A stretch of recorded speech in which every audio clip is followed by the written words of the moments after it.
Hi, it's Lori from Recipe Girl, and if you are a lover of bacon, then you are definitely going to love this recipe. We're gonna make candied bacon. Let's get started. So the first thing we're gonna do is line a baking sheet with foil. Then you're gonna place a rack on top of your baking sheet and spray it with baking spray so that your bacon won't stick to the rack. Okay, the second thing we're gonna do is get the candied part ready.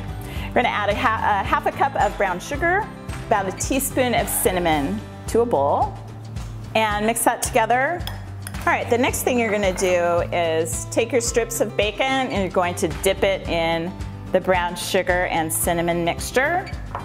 You don't wanna use thick cut bacon for this recipe because you're gonna have to keep an eye on it in the oven since it has sugar on it, so you really don't want it to bake longer, and if you're using a thicker cut, you need a longer baking time, which isn't good when you have sugar on something in the oven.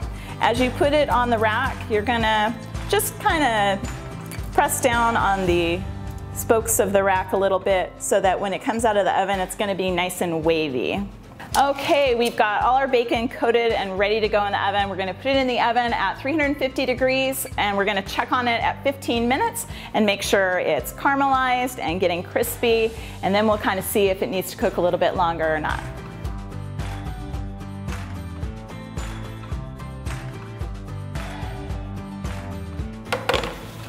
Okay, I have just taken the candied bacon out of the oven and it looks great. It is brown and crispy. It's got little grooves in it because of the way we pushed it through the rack. The rack has allowed the fat to collect underneath so we don't have a fatty bacon. This is going to be delicious added to salads or to breakfast or to a special brunch. Looks delicious. For this recipe and more, visit recipegirl.com.